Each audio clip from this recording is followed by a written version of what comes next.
تراویح کے معاملے میں سنی شیعہ اختلافات کیا سیدنا عمر کی وجہ سے؟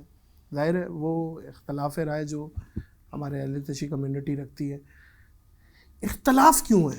شیعہ حضرات تراویح کے معاملے میں اختلاف کیوں کرتے ہیں؟ سیدنا عمر کی وجہ سے نہیں ہے، سیدنا عمر کے ماننے والوں کی وجہ سے۔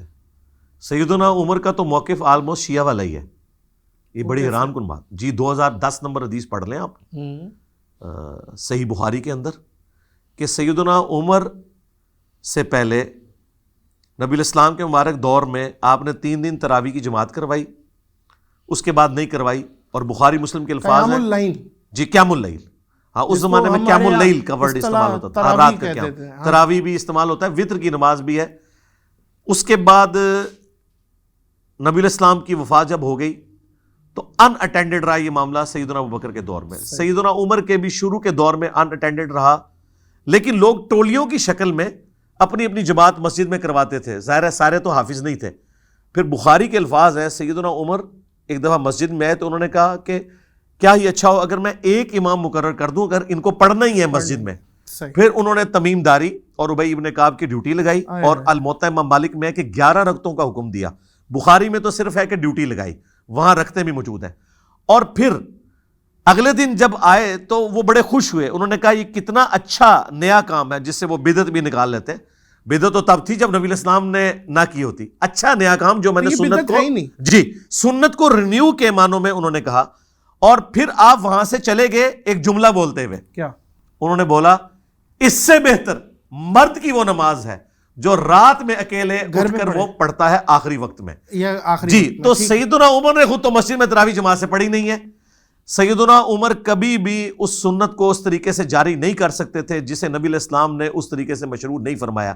یہ حضرت عمر کے ماننے والوں نے حضرت عمر کو بھی بدنام کروایا، ان پہ جھوٹ باندھ کے کہ جی انہوں نے یہ شروع کروائی تھی تو ہم نے یہ کرنی۔ انہوں نے شروع کروائی تھی ان لوگوں کے لیے جنہیں قرآن نہیں آتا وہ پڑھیں۔ انہوں نے کہا پرائورٹی ہے اپنے گھر میں پڑھو، اور اس کو سپورٹیو حدیث ہے بخاری مسلم میں، نبی الاسلام نے فرمایا کہ مرد کی فرض کے بعد سب سے افضل نماز وہ ہے جو گھر میں پڑھتا ہے نفلی۔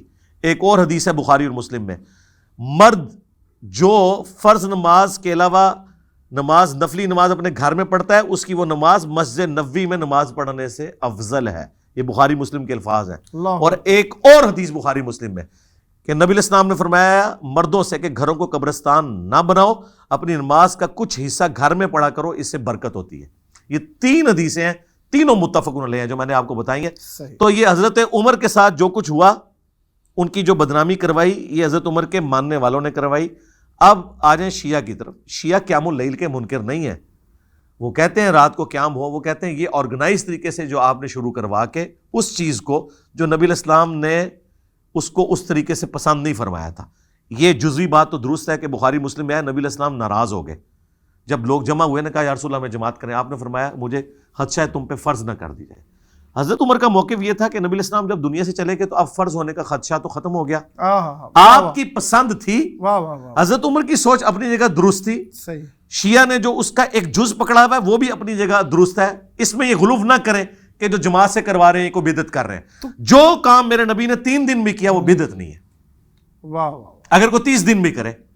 کئی اعمال ہیں نبی الاسلام نے ایک دفعہ کیے ہیں، صحابہ کرام نے، مثلا ابو داؤد میں حدیث ہے کہ ایک صحابی تھے، انہوں نے نبی الاسلام کو اس حال میں دیکھا کہ بٹن کھلے ہوئے تھے، انہوں نے پوری زندگی پھر بٹن نہیں لگائے، انہوں نے ایک ادا دیکھی اس کو اڈاپٹ کیا۔ تو یہ کہنا ہے کہ یہ حضرت عمر نے کوئی بدعت تو تب تھی جب نبی الاسلام نے تراویح جماعت سے پڑھائی نہ ہوتی۔ ہاں ان معنوں میں کہ 3 دن پڑھائی، 27 دن گھر کی ترغیب دلائی، یا بعد میں ایک دفعہ ملتا ہے آخری عشرے میں قیام کروایا، یہ اپنی جگہ درست ہے۔ میں پریکٹیکلی یہ سمجھتا ہوں کہ آج عموماً لوگوں کو قرآن اتنا نہیں آتا، بہتر یہ ہے کہ جہاں اچھی قرات ہو مسجد میں تراویح ادا کریں، سمارٹ فون اپنے ہاتھ میں رکھیں، ترجمہ پیرلل میں کھولیں تاکہ آپ قرآن کو ایک دفعہ ریویو کر لیں سال میں۔ اور یہ ثابت ہے، صحیح بخاری میں ذکوان تابی کے بارے میں آتا ہے، وہ حضرت عائشہ کے غلام تھے، وہ مصحف ہاتھ میں پکڑ کر اماں عائشہ کو قیام اللیل کروایا کرتے تھے حجرے میں، وہ ان کے پیچھے نماز پڑھتی تھی، ہاتھ میں مصحف پکڑ کے آپ قیام اللیل بھی کروا سکتے۔ اکثر وہ دیکھا بھی گیا ہے کہ کچھ امام سامنے ایک پرومپٹر ٹائپ کی چیز یا جی پڑھ کے، امام بھی اور مقتدی بھی، جی کنسنٹریشن بھی لوز نہیں ہوتی۔ صحیح ہے۔ اور ترجمے والا کھولیں، میں یہ ریکویسٹ کروں گا ایئر فلائٹ موڈ میں لگائیں، صحیح ہے، یہ نہ ہو کہ پیرلل میں آپ اپنے واٹس ایپ میسج بھی دیکھ رہے ہو، نہیں، وہ کنسنٹریشن لوز ہو جائے گی. آپ موبائل ترجمے والا ساتھ کھولیں, ایٹ لیسٹ آپ گو تھرو ہو جائیں گے سال میں ایک دفعہ. میں تو قیام اللیل کو اتنا انجوائے کرتا ہوں کہ ایک مہینے کے اندر پورا قرآن آپ کا ریویو ہو جاتا ہے. ویسے عام حالت میں آپ کتنا روزانہ پڑھ لیں گے, 2 رکوع 3 رکوع, اگر آپ نے سمجھ کے پڑھنا ہے. ویسے تو آپ نے بوڑھی عورتوں کی طرح پڑھنا ہے تو جتنے مرضی پارے پڑھیں, اس کا اینڈ رزلٹ تو کچھ بھی نہیں نکلنا جب تک کہ ہمارے عقائد اس کے مطابق نہیں ہوں گے.